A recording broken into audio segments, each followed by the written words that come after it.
what you want, when you want it, where you want it. This is The Mesh. Leadership GPS. Insightful conversations about leadership and what it takes to be successful in today's rapidly changing organizations. Hello, everyone, and welcome to Leadership GPS. This is our ongoing podcast here on themesh.tv, where we talk about the art of leadership. We talk about leadership development, skills that both people either in leadership positions or those looking to join in a leadership position in the future may be looking to grow or develop in themselves. I'm Alan Jackson with the Jackson Group. With me, as always, is Tony Jackson, Father Tony Jackson. How are you? I'm fine. Not Father Jackson as in like a minister. Father Jackson, no, far from it. Father as in blood-related father. Fine, son. Right, yes. So we're here with Leadership GPS. We've been doing this series for quite a number of months, and we've got a very special surprise today in that this is the first time on this show that we've actually had guests.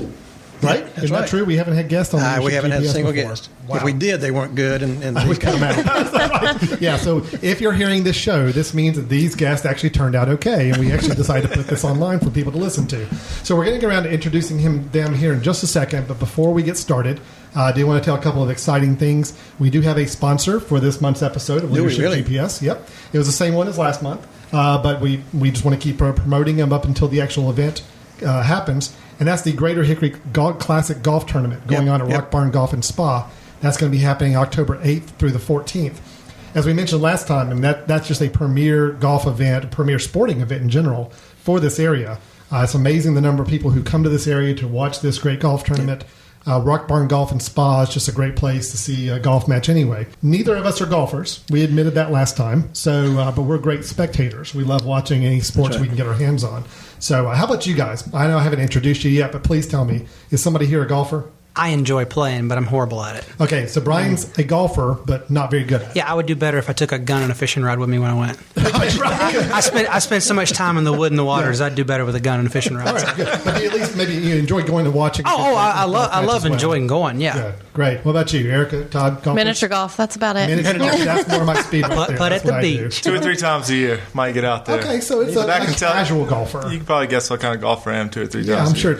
I'm sure you're excellent. It's not pretty. Yeah, the higher the number, the better the score, right? Okay. That's exactly the way we play. You believe that? You'll be a partner for a lot of stick to hunting and fishing. So the Greater Hickory Golf Classic Tournament coming up October 8th through the 14th. That's happening right here, Catawba County, Hickory, Newton, Conover area of North Carolina. Just thank you so much for your support on supporting many of the shows here on The Mesh for the next couple months here. And I'd like to add to that, too. I mean, this is widely known. I mean, this is known across the country. So we get people coming in from all over, not just the golfers. But we got people traveling in from Canada and all the Northeast, Southeast, Midwest for this tournament. And I think they'll find that the Catawba Valley area, the people who put on the tournament themselves is so service-oriented and so customer-friendly. They'll just love being here. Yeah, no, I agree. It's a great tournament, a great facility, great location, so it should be a lot of fun. Yep. Now, as I mentioned, we have some guests with us today, and let me kind of give a little background on what we're doing here today. The Hickory Young Professionals is a group in town that I know all three of you are a part of, and that is a group of young professionals, like the name says, but people looking to strengthen their role as a professional in this area, networking, also getting involved in some other outreach efforts as well. We had the opportunity and the pleasure of coming to speak to your group just a few hours ago over a lunch meeting about the topic of leadership. So we thought, well, this will be kind of fun. Let's actually turn the tables and have you guys come join us in our natural setting and talk about the idea of leadership as well. The Hickory Young Professionals, hickoryhyp.com is the website for that if you're interested in learning more about this organization. But with us, we have 3 representatives from that group. I'm going to go around the table and let you guys introduce yourself. First off, Erica Brown. Welcome, Erica. Thank you. Yeah, good to have you here. A little bit about yourself. I work at Martin Starnes & Associates, and I'm a senior audit manager. So I work mainly with governmental audits, but we do all types of services, taxes, consulting, nonprofit, for-profit audits. So. Great. What's the website for Martin Starnes there? It is www.martinstarnes.com. Great. You guys, I'm just kind of a little aside here. I get your email newsletters and other announcements that your group does, and you guys are just involved in so many great things in the community. So a real good shining star for this area. Great place to work. Yeah, good. Erica, how long have you been with them there? About 6 years. 6 years. Mm-hmm. Governmental audits. Right? Yes. Numbers, taxes, things like that. Yes. Is that really exciting? I like it. Do you? I like it. I'm one of those weird ones, I guess. Weird ones, yeah. Well, then you're in the right job. You're in the right field. Then. Great. All right, Brian Dingler, tell us about yourself. I'm a business development manager for Clark Tire. We're a full-service auto company here based out of Hickory. We have 20 locations in North Carolina. 20 locations. Are you serious? Family-owned and operated. In 2012, we'll make our 70th year, or 2013 will make our 70th year in business. Wow. So it was founded in Almost 1943. doubling the time of the Jackson Group. Yeah, So we've been around it's 35, whatever, 36, yeah. Mm-hmm. Yeah, we've grown and expanded over the last several years. We actually have our own warehousing. We have 3 warehouses that we own. We sell to all of our competitors. Gee. We also have our own parts division as well. So as we've grown, we try to keep being able to serve as many people as possible, but still keep a hometown atmosphere. That's great. Wow. We love you guys too. So thanks for joining us today. And what's your guys' website? www.clarktire.com. ClarkTire.com. Great. And then rounding out the panel, we have Todd Ashworth. Todd, tell us about yourself. Yeah, certainly. I'm a financial advisor here in Hickory, North Carolina. I work for Renaissance Financial Managers. We're a full-service financial firm that we help our clients plan and prepare for anything in their financial future, whether it be retirement or sending your kids to college. If you want to go onto our website at www.rfmhickory.com. rfmhickory.com. rfmhickory.com. It will expand on all the services that we provide for our clients. Great. We're glad to have you here, Todd, as well. How long have you been with the firm there? I've been with Renaissance for going on 4 years. We have 3 partners, 3 advisors that work for the firm, over 55 years of experience helping clients in Catawba Valley and all over the country, for that matter. We have clients all in many different states, all over the 50 states. So it's a wonderful job and just enjoy helping people. Good. Well, we're glad to have you here. Thanks to all 3 of you for joining us today. What we're going to talk about is what we started our lunch conversation over a couple hours ago. And let me recap, because I know most of our listening audience obviously wasn't there. So let me tell you a little bit about what the topic was. Again, talking about leadership. What we got into a discussion about is this idea of leaders versus managers is really what kind of kicked off the discussion. The concept, we've talked about this on Leadership GPS before, about the difference between somebody being in a leadership role versus what you would consider just a management role, what truly sets them apart as a leader. And Dad, do you want to kind of summarize for us, give us the elevator speech version of kind of what that discussion was about before we get these guys involved? Wow. Well, I'll try to do a better job of trimming it down and being manageable on time, but I know you'll make me do that. So I'll keep you on track. It's I all know. right. There were a couple key principles, one of which was understanding the fact that leaders and managers do different things. And it's all behaviorally based. Managers manage things and processes, while leaders, it's all about people. And it's about, in our world anyway, Alan, when you talked about our natural environment a while ago, I thought you were talking about we're wild animals or something. I don't know. But our natural environment here. Yes. In our world, though, working with people in a coaching and developmental leadership development type of way, we're helping people understand that it's about movement of people. And that's what you really have from a leader. The leader really wants their people to be better than they are and to help them get there. Okay? It's not just overseeing their work. That's a manager's job. It's just not supervising them. That's a manager or supervisor. This is moving people and encouraging them and making sure that they're on a track to be better, get better, be somewhere else in the organization, whatever it might be. Now I'm gonna put Todd on the spot, because actually Tony did this to you during the lunch. He's a pro. And kind of made a joke about one of the words that he wanted you to write down. Tony talked a little bit about the word reciprocity. You remember that, right? I'm not going to ask you to spell it. I don't even know how to spell it. But Todd, how about can you explain what you understood the concept of reciprocity to be when it comes to leadership and their employees? Well, what I took from what Tony said was a lot about, if you have an employee that is that they need the praise. If they continue to do good work, they need to be rewarded for that. And that doesn't necessarily mean monetary, but they just need to be appreciated, feel appreciated. Otherwise, they might feel a little less inclined to continue to work as hard and try to continue to develop if they don't feel like anything's coming back to them. That's right. I think the way, Tony, you were explaining is the whole balancing the scales. Yep. It's just getting back what you feel you give out. That's right. If you as an employer are giving something to the organization, giving something to your leader, you want to make sure you're feeling like you're getting something back in Feeling return. appreciated in return. That's right. Yeah. That's right. A simple thank you or I appreciate what you do goes a long way. Absolutely, really does. And even as I mentioned in the luncheon too, surveys we've conducted with employee satisfaction surveys and all show that, yes, pay and benefits obviously are something employees are concerned about and focused on, but those are not key drivers for whether or not they feel appreciated, whether or not they feel engaged or committed with the organization, and how they feel about their leader. Well, we talk some about commitment, and I think the commitment comes from that give and take. That commitment is all about the person, not about the job. And if they feel committed as a person to the people they work with, that's where I think you grow. Absolutely. Because you're right. We've all seen the companies, the places where people, you can tell they're there just for the paycheck. it's very obvious in demeanor, service mentality. Very disengaged. Very disengaged. And that's because... They're at 8, leave at 5, whatever it might be. That's because they're in a job where they are given a certain task to complete. They're to complete that task, and they are to be given money in exchange for doing that task. And that's basically the end of the engagement. It's very visible to people. Sometimes, unfortunately, though, we've got a lot of companies or employees where it's just that's been their culture for so long. It's just the paycheck mentality. Can you take an employee that has that mentality that is strictly there, that's not committed, and a good leader convince them to be committed to the firm or the company to help grow that practice? Yes. I think a lot of that has to do. Sure. Okay. I think a lot of it, to kind of elaborate on what you said, Todd, I think a lot of that really has to do with where that employee is with their personal life also. So that's where what Tony was saying, you need to be on the same level as your employees, understand who they are as a person, not necessarily an employee.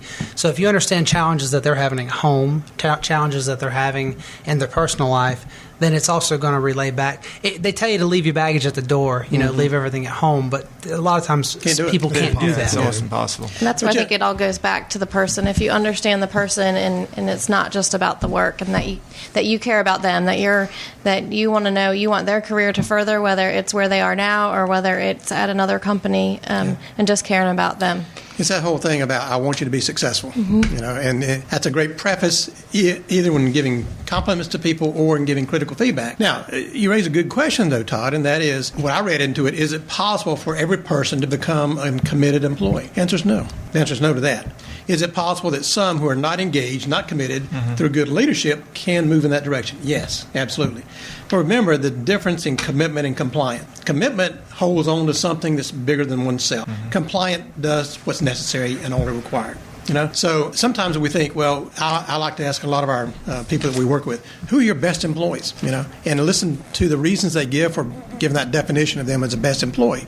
And it's usually because, well, you can always count on them to do the job. Well, they're here on time. Or, well, they never give you lip back and those types of things. That's not committed. The commitment, when you see it in an employee, is where the person takes the initiative to latch their behaviors and their performance on the job to something broader, like the company's mission or serving well, in their job. They take it upon themselves to say, well, that's what I'm latching on to. It's not just doing the job. Okay? So let me ask you a question in return, Todd, or all three of you, but is it okay these days if you have an employee who simply, quote, just wants to do the job? Is that okay with you guys? No, I don't believe so. Well, okay, you might want to think about that, but go ahead. How about him? Well, I think some people are just like that, and that's where they want to be, and that's where they're comfortable. They don't want to be in the leadership position. They want to do their job and do their work, and that's where they're comfortable. But as a leader, I don't think it hurts to try to take them out of their comfort zone and to help them to do other things. Okay. And to be more of a leader themselves. So what if you try your best as a leader, Erica, and they still simply say, hey, I've got a life outside of work. This is not my life here at this place. I do my job, but that's it. Is that not okay with you? I think so. I think yes or no? I think it would bother me. I think it probably depends on your role in that company. I know that sounds probably short-sighted, but if you're simply there and don't get me wrong, if you're answering the phones for a company, it's an important job, and it's not just answering phones. You can answer the phones with enthusiasm and make your clients or customers feel welcome, and that is going beyond just your your compliance of just simply answering the phone. But I think right now, with so many people looking for jobs, no, it's not okay. There are plenty of people out there willing to go above and beyond and not just compliant. They actually want to build something, build a career, build a career path that they're probably lined up at the door. Maybe they haven't knocked on your door yet, but they might be coming for your job. So maybe you do want to go a little bit more or a little above and beyond. Okay. That was one reason I was trying to kind of elaborate on that, is many people that are looking for work, if you have a job, value it. But most of the time, most people, just like you said, they consider it a job. Yeah. And a lot of times leaders or managers consider them an employee. One of the biggest things that I see where companies work well, because I deal with a lot of outside companies with in my industry, that's not just Clark Tire. Anybody that considers their employees, their team versus their employees, you'll see there's a lot more, it's an easier going environment. It's not as tense. I mean, it's obvious, isn't it? Yeah, you can really see whenever somebody considers themselves to have a team, not a group or not a so-called hierarchy. All right, I'm going to challenge you on that, okay? Brian, not on that point, but on this whole idea about what we expect from people and what we tolerate from people and what we encourage from people. The workforce today is different. There are people who do a really good job of separating work from home life and those others who don't. It used to be years ago, the person who says, well, I want to get ahead, I want to be a leader, that means I work longer hours, my whole life spent here and so on and so forth. That's not the way anymore. So let me ask this question. Can you demand excellence of people? Demand excellence of people. You can demand them to at least strive for it and try to achieve it. I think demanding perfection is a little different, but demanding excellence from somebody and having them at least try for it. That's one thing. I had a mentor of mine growing up. One thing they always told me, it doesn't matter if, and my parents, kind of retrospect the same thing. If you are a CEO of a company or you're the janitor, if you're sweeping the floors, be the best floor sweeper on the, that there is. That's one of the biggest things is when you go to work, you're going to work, you're earning, that's your livelihood. Yeah. So not only are you representing your company, you're representing who you're working for, you're representing your family. You're taking care of your family as well. Erica, you had a thought about that, I think. When we were talking about team, I just wanted to mention as I said, I did governmental audits, but we work a lot as a team. We have a very busy audit season, and the same goes for the tax side of our business. You have a very large team as well. We start as a team and we finish as a team. And when I first joined Martin Starnes, I was told that, and you can be told things, but until you actually see it, that's when you really believe it. Right. And I've said this many times, but I actually saw that one year when it was October 15th and our big deadline is October 31st. And myself and my two kids both came down with the swine flu. Oh, wow. So we were at home on the couch, and a lot of times you can make yourself work, but at that I could not. And they were telling me, stop calling, stop worrying, we got it. And to have that actually happen to me, and to be able to give back and help others when things like that happen. There's no I in team. We always preach that, and I just think that's a good concept and helps people feel more a part of it and become more committed. Well, that's that kind of reciprocity process in reverse. They gave to you more than you thought you were getting at the time, so you're now inclined to give back. Right. You're more committed than you were before that event, probably. I'm sure you've always been a committed employee, but I guarantee you that Sentinel event where they said, look, we got your back. Don't worry. We care about you. All right, first. That says a lot. Yeah. Says a lot about the company. Absolutely. Yeah. So let me toss it back over to you to answer the question you posed. Yep. Is it possible should you demand excellence or require excellence from employees as a leader? No. Okay. But the only thing you can require from an employee is that they do the job. That's compliance. But every leader should be skillful at encouraging, as Brian was saying, trying to draw out that excellence. But you can't hold that person at fault if they choose not to be excellent if they're doing the job. If they're doing the job. That's a sad state. I don't like to work around people who just do the job. But, but if we define the job well, and for example, in the customer service topic or answering the phone that you were talking about a moment ago, Todd, right. If we say your job is to answer the phone with good customer service skills, you're to have a smile on your face, you're to answer it this way, you say these things, you say thank you, and all those types of things, that becomes the expected job. Yes. So you're really building in excellence to the expectations of the job to that degree. Then you can say you're not performing the job if all they're doing is simply answering the phone and not putting that customer service slant to it. So it is building that expectation. A leader has to be the one to say, this is what we expect from you in this job. If they want every job to have that excellence level to it, you got to build in that expectation. Otherwise, you like you said, you can't fault somebody for doing the job that they were told to do and they signed on to do. See, I think that's a mistake that a lot of organizations make. They define the jobs at the minimally acceptable levels of requirements. Exactly. Do this. This is a standard, And so a person, unless we are good at leadership in that type of organization and helping to manage people's attention, that's one of the things we said that Stephen Covey said in one of his books is that leaders manage four things. They manage people's attention to the right things, and they give everything meaning, why it's important. Those are great roles for a leader to play, in addition to managing themselves and managing trust.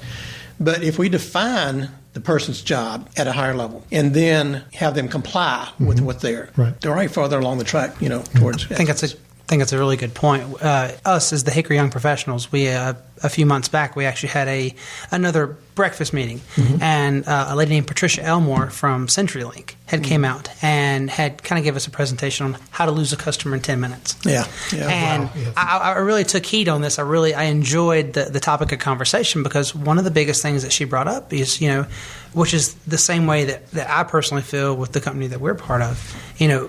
Everybody in the company, or everybody on your team, is working to. It's a service-oriented company. They are providing a service to a customer. So it doesn't matter who the person is, they take care of the customer. It doesn't matter, again, CEO to the janitor. If you ever walked into a department store or walked into a deli, and you walk in and you can just tell that there's somebody there, what do you want? How can I help you? You go in, and if maybe it's your first time there, and maybe they're just having a bad day, or maybe that's not their job. Sure. And if it is, even if it isn't their job is to run the books in the back. But they walk in, somebody's there. That's their first impression. That's what they see. So if you come in and somebody's just average with you, or they are mediocre, and you can just tell. People have a sense when you can understand when nobody wants to be there. Somebody doesn't want to be there. Well, let me even put that one step further. Yeah. Now I'll toss it over to Erica's side of the fence on, from the accounting world, that type of thing. And most people think, okay, well, that's straightforward. It's numbers, and it's dry and all sorts of stuff. But it's not. It's not. Numbers only represent things, and values, and to people. I knew that we worked a lot of accounting firms over the years, and the ones that impress me are the ones who don't come in with all the answers, but they come in with the right questions and make me feel a part in that process of managing the financial resources of the company, whatever it might be that we're after there. They'll do a lot more asking than telling. They'll do a lot more inquiring and trying to understand us as a company before just running the numbers. So that's that extra level that comes from a committed person, even what could be seen as a very static type of job responsibility. And these are all things that are enforced at that leadership level. I mean, none of this is possible, that kind of service mentality and culture, if leadership isn't setting the tone and the expectations of what they want people in their company to do. Yeah. So it really is back to this all day of movement. It's leaders have that task of saying, this is where we have to create the expectations. This is where we want our organization to be. And we want to make sure we've got the right people listening to the right things, doing the right things every day to get there. So when you talk about accounting, it's just, some people think it's just the numbers and you're just counting, and that's not what it is. And, any accountant can run the numbers. But I think to have a good accountant, a good auditor, a good tax preparer, it's about getting to know the person. It goes back to that, knowing what they need and all the background, and you can get an answer. You're not going to know the answer right offhand, but by gathering that information, you can get that answer and to help that person. It's a relationship. Well, it's the relationship. That's communication. it goes back to the communication. But I went to a leadership seminar a couple months ago that was put on by the Young CPA Cabinet through the NCACPA, and there was a lady that talked about communication. And the one thing that she said that has stuck with me is if you kind of figure out what level of energy that you have and how happy you are, and some people have good days and some people have bad days, but if you can just leave that person, whoever it is, like you said, whether it's the janitor or whether it's the CEO of a company, 1 or 2 steps higher than where you started that communication, you're going to make their day better, and they're going to remember you. And I've tried to take that to every aspect of my life. And that's a very easy thing to grab a hold of and visually see in your encounters. So that's great. Well, I also like what you said. It's not more because that would be my aspect or my mindset of an accounting firm. You're right, just numbers. But if you look at it, it doesn't matter what your business is. People choose to do business with people they know, like, and trust. Sure. And numbers are just a representation of relationships. And that's really what it is. But y'all remember, too, what we said in our presentation and remarks earlier, and it goes back to what Erica's saying. If you don't leave somebody better off than they are, or a little bit better of a person, you're probably not a leader. That's the effect that a leader has. It makes people better, no matter what it is, at the job or as a person, how they view life or whatever it might be. I've always held the opinion that when we have elected officials, especially even on up to the President of the United States, I don't look for those leaders to be necessarily the smartest with these technical skills all the time. I want somebody in a leadership role that's going to inspire us and help us move forward. And I think it even comes down to the company level too. Sometimes you see organizations, they bring in a leader and you think, well, that person doesn't have all this years of experience in this certain field or maybe all these technical skills to it. But their challenge is to come in and motivate, inspire, and move that company forward, set the tone for the rest of the group. And I think that's the leadership role's number one job. Well, let me give you a broader scenario that I heard once that I really like, and despite anybody's politics, Republican, Independent, Democrat, whatever, it doesn't matter. But Bill Clinton was interviewed one time, and this was after he was out of office. And I don't know who the national interviewer was, Barbara Waters or whatever, but the question was asked, said, Mr. President, what was your most important job as leader of the free world? And without missing a beat, Clinton looked at her and he said, to translate the vision of where we all want to be, so that everybody can be a part of it. Translation of that. Communicate it, translate it, relate people to that. I mean, that's what it boils down to. Get people latched on to something much larger than themselves. Seeing the big picture. Yep. Much like many CEOs out there, they don't have the skills to run the company, or not necessarily run the company, but to oversee the different departments. Or they can't necessarily go down to the rank and file and do their job. Exactly. They don't know how to do those things. But they can motivate, they can inspire, and build the culture that they want in that company. That's right. I'm going to shift our gears just a little bit. I think we're having a great conversation here, but I'm really wanting to hear some. I've got some questions for you guys about some things. The whole fact of Hickory Young Professionals is the fact that it's a group 40. Is that the cutoff? 40 and 21 to 40. 21 to 40. 21 to 40. Okay, so I just missed the beat a few months ago. So I missed it about 25 years ago. Come on, now you're not a day over 50. Oh, right. Yeah, thank you so much. You've got points there, Brian. I'm 65. Soon to be 66. Well, what I'm going to do when I come back from the break, and I want you guys to think about this for a little bit, I want us to talk about challenges that keep us possibly or could be keeping us from reaching that full leadership potential. And especially if there's some things with today's society, things that may be a little different with technology and different styles of communication out there. Are there some things that are challenges for any of us, whether it's us in our own positions or people we know or people we've had contact with, that can sometimes prevent us from being outstanding leaders, or things we just need to watch out for as we get tripped up on? So just put that in your brain for a second while we take a quick break. You've been listening to Leadership GPS so far on themesh.tv. We have with us guests from the Hickory Young Professionals. When we come back, we'll join them again and finish out the conversation. So stay tuned. The Greater Hickory Classic at Rock Barn is already building an exciting field for its 10th anniversary. Great names in golf such as Nick Price, Bernhard Longer, Fred Funk, Mark Calcavecchia, Kenny Perry, and Jay Haas have already committed for the 2012 tournament. Also among the early commitments are past champions Craig Stadler, Gary Hallberg, and 2011 champion Mark Wiebe. Find out how you can join us October 8th through the 14th for the 2012 Greater Hickory Classic by visiting our website at www.greaterhickoryclassic.com. Hello and welcome back to Leadership GPS. Again, I'm Alan Jackson with Tony Jackson and three of our guests from the Hickory Young Professionals here in the area. We've got with us, and let me make sure I've got all the names because I don't want to say somebody's name wrong again like I did the first go around. Erica Brown we've got Brian Dingler, and we've got Todd Ashworth. See, I almost stumbled up on your name again, Todd. That was just a pure tongue twister there. Well, let's just slide. Todd, if it didn't have so many letters in it, he'd do good. We're just going to start abbreviating it. Todd A.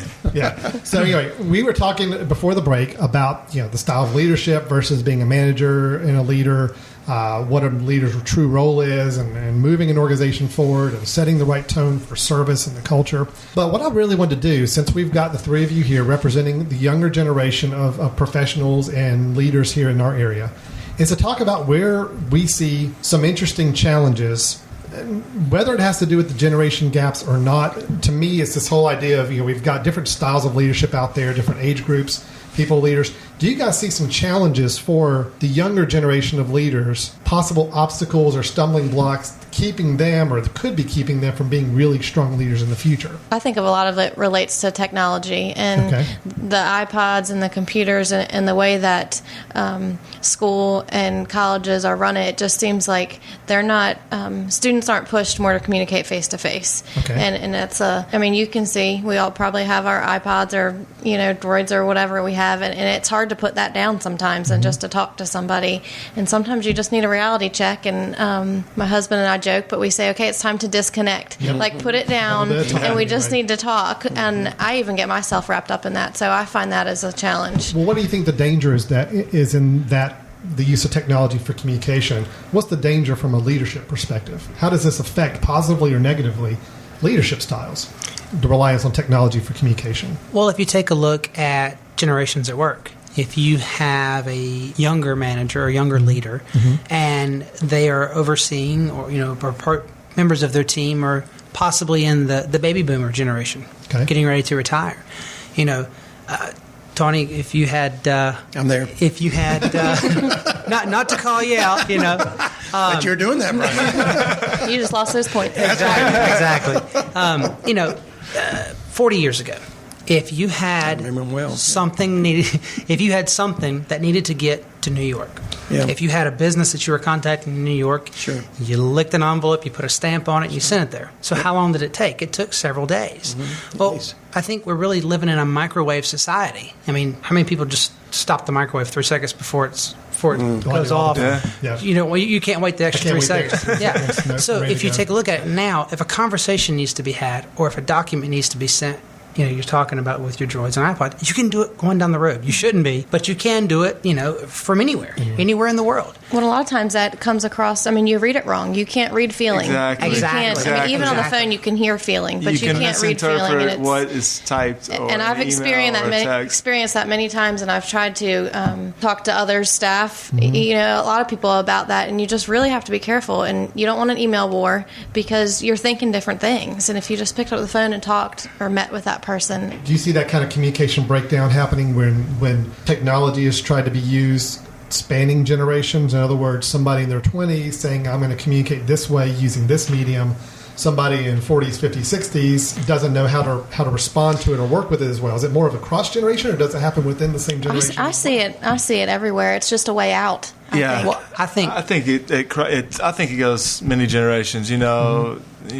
20 to 30s, 30s, 40s, it spans all generations because you're not getting that personalized conversation. That person, if you go to an employee and you talk to them and maybe you're talking about what's going on at home and you get a better understanding, and in the same conversation you might be asking about some performance, but they get an understanding if you care. If you type a quick email and shoot it out, there's no telling how they're going to interpret that, and they might miss the whole message that you do care about them, and they're just not receiving that. I think your challenge, what you were talking about, our challenge as younger professionals, if you take a look at a baby boomer born in the 40s, okay, most people that were born in the 40s, especially if you were born in the South, you may not have had television. You possibly had a telephone, and it was on a community line. It was all one line. But you got to think about the process and how technology has really kind of transformed our lives. We went from the 40s and 50s of people actually having telephones in their home, and then going to television, and then going to color television, and then working their way up to microwaves. How many people in their 50s and 60s waited 15 years to get a microwave? It's just. I can remember when we got our first. It's not that long ago. Yeah. I don't remember that. It's about the size of the Buick. Yeah, it's pretty big. A lot of times, it was a big deal. I remember. A lot of times, they're scared of new technology. Well, take a look at us and how we've grown up. What have we seen? We've seen the transformation of the internet, the personal computer, the laptop, the iPhone, the tablet. Think about how fast technology has changed.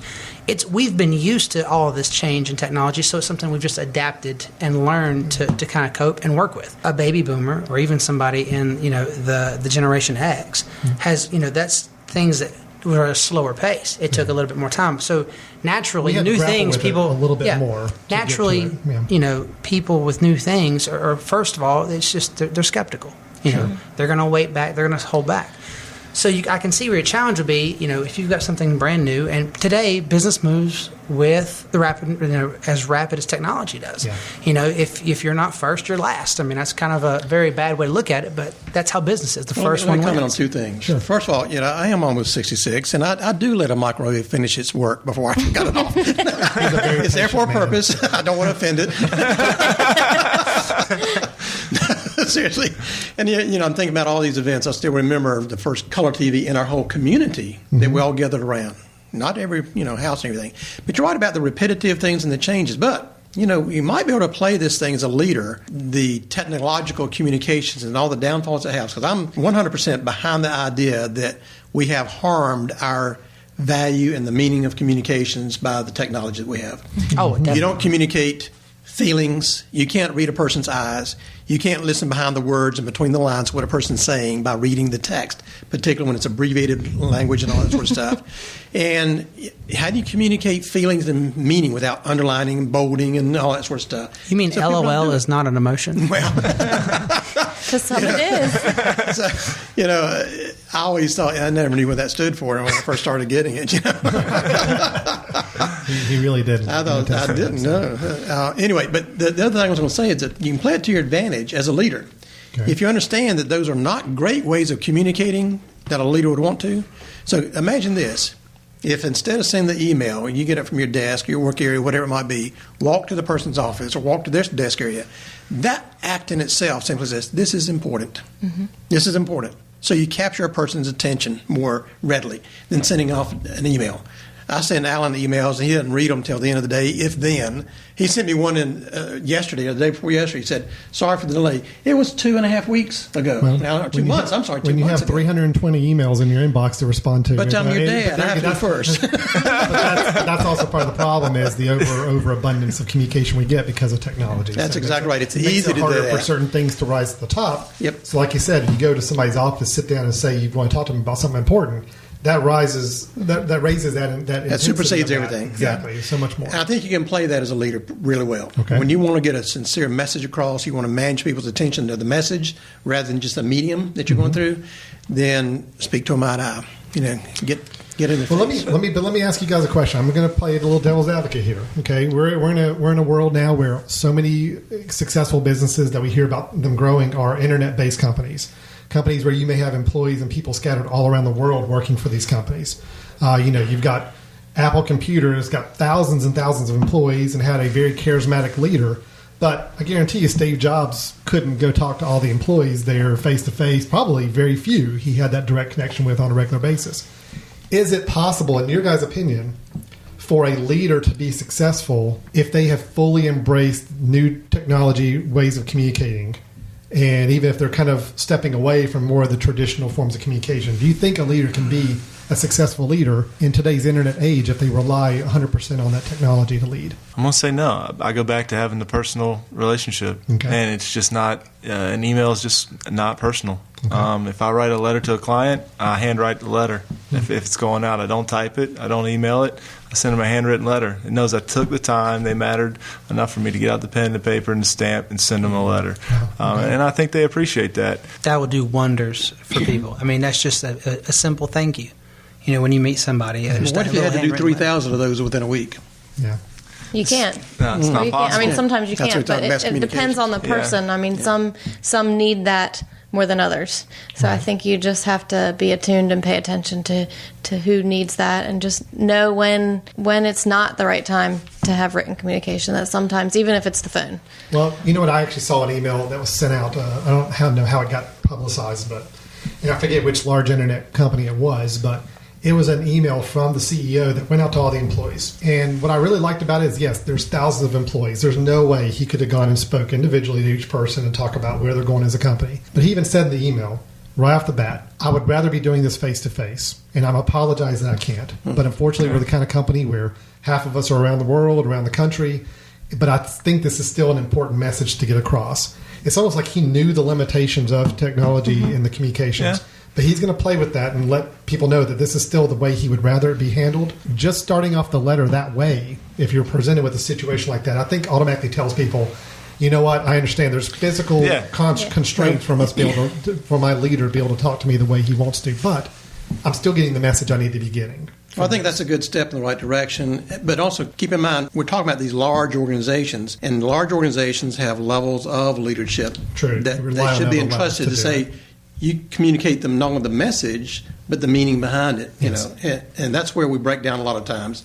By the time the message get down to the troops from this very charismatic leader like Steve Jobs, it's watered down so much. It doesn't carry the same meaning. So if you didn't have extremely passionate mid-level leaders and department directors and supervisors, it goes back to the team, communicating that same message, then it is going to get watered down and it's not going to work. Sure, absolutely. I actually got an idea of how to throw it back on challenges that somebody may have, even, let's say, with a younger generation. Okay, you have an up-and-coming leader in corporate America. It's a little different when you have it's a small hometown company Sure. that's been around or family operated. If you've got a large, speaking of Apple, or larger, Fortune 500, Fortune, 100 companies, one of the challenges I think they may have is you got to look at people coming up and what they see of corporate world. You got to think about what kid or children have seen as they're growing up to get into corporate world. They've seen all of the lies and all of the I'm trying to think of the right word, but all the corruption with Enron and AIG and Lehman Brothers. They've seen the bad side. They see the bad stuff. So how do you get them to be engaged? How do you get them to be actively involved and want to be a part of the team? When that's all they're waiting for is when's it going to happen? When are we going to have this? That's another challenge that you may have as a leader. There's a lack of trust. There's a disenchantment with what they see happening, exactly. that type of thing. Yeah. Well, that was going to be a question I throw back to the two of you is being a generational question. Mm-hmm. Hickory Young Professionals is about getting young professionals in the community that want to take on leadership roles, whether it's serving on boards, be active in the community to help engage them and get them out and about. Right. And do you see fewer and fewer younger professionals in the workforce that want to take on leadership roles, or are they merely there to collect the paycheck, instant gratification, just pay for, I'd be curious to hear, Dad, your perspective. I want to hear you first because you and I talked about that driving back from our talk a while ago. You giving your perspective. I'm going to come at it from a different angle. Well, I think here in this local area, I'd love to see more individuals step into future leadership roles or try to gear themselves for leadership. I think across the nation, what I've noticed is that partly because of the internet, partly because of communication styles and technology, we've got a lot more people that are less willing to be part of a group, company. They're either more entrepreneurial in spirit or want to be doing things more as an individual personality as opposed to being tied to a corporation or company. I think that's partly that we've encouraged that society to be more entrepreneurial, almost to the point where most everybody thinks that's what they want to do when they get out of school now. Is go start their own thing or go do their own thing or be a blogger or set up their own website and build their own company. So I see a little bit less willingness to be a part of the corporate system that I think a lot of people see that as. I'm a little concerned about future leadership for society just because, we are still going to have companies. We're still going to have big businesses and big organizations that employ a lot of people. I do think we're seeing less and less percentage-wise of people rising through the workforce that want to be that top-level leader of a large organization. We're seeing more and more of those want to go out and do their own individual thing. I don't know. That's just the perception I'm getting with it, but I know it's a much bigger issue than just what we see here in Hickory around us. So. Right. I share that concern because there are too many models out there that people cannot look to and say, boy, I want to be a part of that company. Think of all the banking stuff that we've had going on over the years and all the disenchantment that's now come out. That was the word I was looking for. Disenchantment? Yeah, disenchantment. That's my story and I'm sticking to it. We get inundated with all this stuff where messages and communications, all that, are postured. Yeah. And even politicians are probably the worst, where you have to soundbite things and things taken out of context and all that. It's really a matter of trust. Yeah. I think good leaders who really want to lead well need also to be trusting of their organizations that they want to lead in. And when you don't have that trust there, when that organization is not supporting you, you're not going to have optimal leadership from people in the leadership roles. I share a concern 20 years down the road. I mean, you guys are talking about our gaps in generations now and also the technology problems. But think about a generation down the road when all that generation has known in the workforce then is electronic communication. Mm-hmm. Where are we going to be? I mean, I don't know what it's going to be like. And I'm kind of fearful of what it might be. Because I think we gear towards teaching the technology and teaching all that we lose sight of the face-to-face. I went to school. I'm originally from Maryland, and I went to school there, and it was a small school, Salisbury University. And every single class that I took there, it didn't matter what it was, we had to do presentations in front of the class. Mm-hmm. And I dreaded it. I hated it. A lot of people dreaded it. But it didn't matter whether it was a communications 101 class or an accounting class. Getting people up to talk in front of other people is going to help them succeed so much more than learning your debit and your credit in accounting. Yep. So it's just, I think that extra, I don't know. It's going that extra.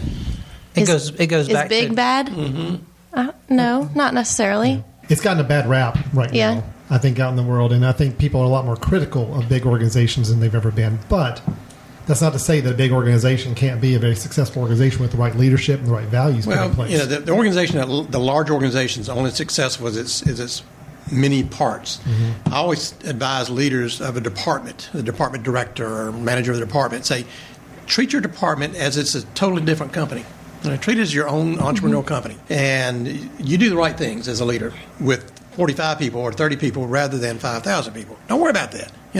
Sure, there's certain corporate things that have to be done certain ways, but you got control over that immediate leadership environment. True. And make it work there. I think what you were talking about with making people kind of get out of their comfort zone, when you demand excellence of somebody, they're kind of really making them kind of get out of their comfort zone. There's certain people. Yep. So that's going to help them better themselves as a person, not only as an employee, but also as a person. Yeah. And that's people's biggest fear, public speaking. That is one fear I have. Even with school systems, I always get happy when I hear my 10-year-old son is being told that he has to speak in front of the group and give a presentation, because that's life. We've got to push them out of their comfort zone a little bit more. And I think sometimes technology makes it so easy for everybody to settle into their comfort zone to get work done. That is funny. My niece is actually. I got to tell you this before I forget. My niece, I actually saw this past weekend, and we were joking about the fact that she's taking a college a class at a local college there, and it was a marketing class, and she had her laptop open. She's like, "Yes, I'm getting ready to take my test. It's an open computer book test that I just can have to do sometime in the next few days." I'm like, "Really? So you have your internet up, you can just take this test." Like, that's basically, we're putting people in their comfort zone. It's like, go search on the web and find these answers, put them in there. Right, and if you don't pass, that's what makes me a little nervous. Stepping them out of the comfort zone is putting them in a room with no other resources and what did you learn? Tell me what you've learned. That's out of your comfort zone. Being in front of the computer using Google to get the answers for a test, that's playing right into the people's wheelhouse of But where you can they take are. a master's program entirely online now and not even see a person. I know. And that's kind of scary. It is a little scary. Not to slight those programs. I think they teach good things. So people want that. We are playing to people's preferences. Mm-hmm. And I think what you guys are saying is sometimes we got to get people outside of their preference to make them to feel challenged, And I agree. I think I can kind of touch a little bit on what you were saying with being able to take an open internet core or open internet test. Yeah. You got to think about this. One thing that I always thought is funny is if you take a look at things nowadays, somebody, let's just say 50 and up, they always, no pun intended on that. Got me on slack here. 50 and up, take a look, they know everybody's telephone number. You got to think about it. They know their children, they know their relatives, they know their friends' telephone numbers. I don't know my parents' telephone number. I don't know mine. If it's not in my phone, shame on you people. If it's not in my phone, I don't know it. Yeah. So you got another way that kind of technology has affected you. But also, I read something just a few weeks ago that says we take in 2,000 times more information per day now than people did in the 50s. Sure. So you are going to lose that information. So it may be that it's a scary thought, but that may be how people are taking their SATs in 20 years, is because all the information that they process, they can't physically retain it. I'm giving a presentation tomorrow night, actually, on what the internet is doing to our brain, a book that Lenore University has got as their big read right now.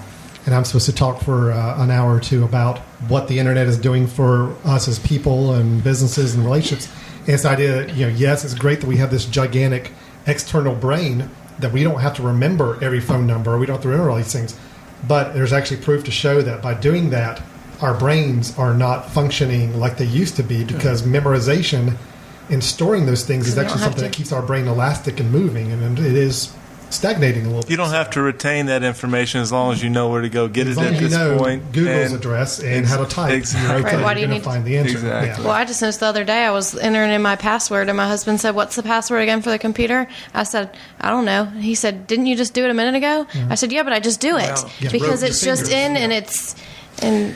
We don't remember a lot of things. We just do it. You just proved my point why I think 65-year-olds' brains are more active and sharper. I may have. Let me give you a piece of information, Alice. We're talking tomorrow night, okay, and you guys as well. This is true from a study. I wish I'd brought it up earlier, but you talk so much about communication and how much of that capacity to communicate well that we lose because of technology and all that. Studies been done over the years about we're effective in our communication through three ways. One of which is about the words we choose to use. Okay, well, that's one route to be effective. We choose the right words, said that type of thing. Second one is how we say those words. And what I'm talking about there are those things where we punctuate the way we say words with uhs and sighs and you-knows and all that sort of stuff. Like, yeah, that did very, very kind of right in there, Brian. And the third one is how we look as we say those words. How we look. Right. Now, think about this. Oh, I know these. Each of those, yes, you do. Each of those three contribute a certain percentage to our effectiveness as a communicator. One of those contributes 7% of our effectiveness as a communicator. Either words we choose to use, how we say those words, or how we look as we say those words. 7%. One of them contributes 38%. The other one contributes the remaining 55%. Now, the test that you guys have right now before you. All right, Todd, what do you think is contributing 55% of our effectiveness as a communicator? How we use those words. How we say the words. Yeah, how we present them. Good choice. All right. What about you, Brian? 7%. Which one counts for 7%? You think? The words you choose to use. Words you choose to use. And what about 38%? What would you say, Erica? It's the only one left. And see, that's that memory thing. I can't remember it because I was thinking about that 7%. Okay, all right. Well, 7% is right, and that's scary if you think about it. Words we choose to use count for 7%, but yet our kids in school today, since we're talking about education, what are they learning today? They're learning those words, how to spell the words, how to connect them in sentences, how to spell the words and those types of things. But I guarantee you, nobody, unless they take debate and that type of thing, which Alan did, which I'm really proud of him for doing in high school, champion debater, that how we look as we speak accounts for 55% of our effectiveness as a communicator. How we look? How we look. Not the words. 38% is how we say the words. But think about it. What do we lose when we're on the telephone, when we're on the internet, when we're texting? Losing over half of our more than half of our potential effectiveness. So either we got to compensate for that somehow, or accept the fact, well, we're just going to be poor communicators. Yeah, look at. Got to Skype it. Yeah. look at good motivational speakers or life coaches. They command your attention. Yes. Whenever you're listening to them, they are commanding your attention. They're making sure that you're interactive. And the best motivators are people who kind of involve their audience. I mean, we've all seen some speeches by those motivational speakers where the words they're saying are pretty common. Yeah. I mean, it's nothing revolutionary, but it's you've all heard it before. The powerful way they're saying it and the way they present themselves makes all the difference. That's what engages us as a listener to this. Yeah. I think this is exactly what I wanted to hear us talk about, because I think communications is the biggest thing that we're seeing over the generations change and put some challenges to us. But I'm also going to close out with the same comment I'm going to use tomorrow night in my presentation. Okay. Is this practice time for a little bit? I'm kind of warming this up. My thing is, yes, the internet, technology, all these styles are making it more difficult to be an effective leader. But it's still up to us as a society how we work with them or around them to be effective. We can't just say, well, because that technology is there, all of a sudden we're now hampered as leaders. It makes our job more interesting. It makes our job more challenging. How do we lead when we've got this roadblock in front of us, which is this big technology hurdle that we have to overcome? It does make a challenge, but it's no different a challenge than I think as a society we had to deal with when words started being put in printed form, as opposed to listening to people speak in just an audience situation. We've always had these communication challenges get thrown at us. The internet is a pretty big one. Technology is a pretty big one, but it just gives us another opportunity as society to say, all right, how do we work around this and still be effective leaders? So I look at it more as a challenge as opposed to it's something that makes it really tough to be a leader. It does, but it's also a fun challenge to try to take on. How can we lead in the digital age when we're dealing with a whole different style of communication from those people in high school and college graduates now? So it's an interesting challenge. Good point. Yeah. Good point. Well, you said I'll keep it for tomorrow night then. Well, I was going to say, you said in your presentation that leading's not necessarily just given. It's got to be worked at and developed. So this is just that another might be part of it. On the plate. Yeah, that's right. We got to make it happen. Yeah. Leadership is a crafted art. It's just something that doesn't come naturally. You got to craft it and work it and refine it every day. That's right. Guys, we're going to go ahead and wrap it up because I think we've kept you long enough, and we really appreciate all the dialogue we've had. And that's a great session. Let me go back around and make sure everybody gets a chance to remind everybody who they are and where they're with. Erica, remind everybody again who you are and what the company you're with. I'm Erica Brown, and I'm a senior audit manager at Martin Starnes & Associates, and we're located here in Hickory. Great. Glad to have you here, Erica. Brian? Brian Dingler with Clark Tire. I'm a business development manager. We're located here in Hickory as well. Great. Wonderful. And Todd? Todd Ashworth with Renaissance Financial Managers. Ashworth? Ashworth. Check us out at www.rfmhickory.com. All right. Good. I'm Alan Jackson. With me is Tony Jackson, as always. So we've got the jacksongroup.com is where you can go to learn more about what we do on the survey and consulting world. And then driveleadership.com is Tony's program on Drive Leadership, where he works with organizations specifically on the idea of taking a group of people that want to hone and develop their leadership skills and helping them move that organization forward. There's a lot of individual coaching and minimizing training, but going the coaching role. Yeah, I think because we definitely think the needs are so unique from person to person that sometimes just throwing a blanket training on it's not always going to get the needs. Doesn't always get there. Good. Special thanks to Greater Hickory Classic Golf Tournament coming up October 8th through the 14th at Rock Barn Golf and Spa. Check them out on the web, look them up, and come visit us if you're in town for the tournament. I'm saying this last time, I'm saying it again. If you come into North Carolina just for this tournament, you have to let us know. We'll find you a spot somewhere on one of our shows to come in and be a guest. I don't care what you do. We'll find a way to have you on board. If you come into North Carolina just for this tournament and you're a listener to this show, let us know. We want to hear from you. Hickory Young Professionals can be found at hickoryhyp.com, where you can learn more about that group. Again, we're on The Mesh at themesh.tv for more information on the network, as well as all of the other shows we have available. Brian, one thing of interest to you, you talked a lot about customer service. We actually have a show on The Mesh called Stepping Up Service, which is every month talking about customer service practices and ideas. So you may want to pass it along to some of your team as well. Definitely. A good partner firm down in Charlotte called Customer Service Solutions. Yeah, really good work with on that. Well, great. Thank you so much for joining us today on this special episode of Leadership GPS. Special thanks to Hickory Young Professionals for helping us out. And we'll look forward to talking to everybody next time. Take care. Been a pleasure. Thank you. Thank you. You've been listening to The Mesh, an online media network of shows and programs ranging from business to arts, sports to entertainment, music to community. All programs are available on the website as well as through iTunes and YouTube. Check us out online at themesh.tv. Discover other network shows and give us feedback on what you just heard.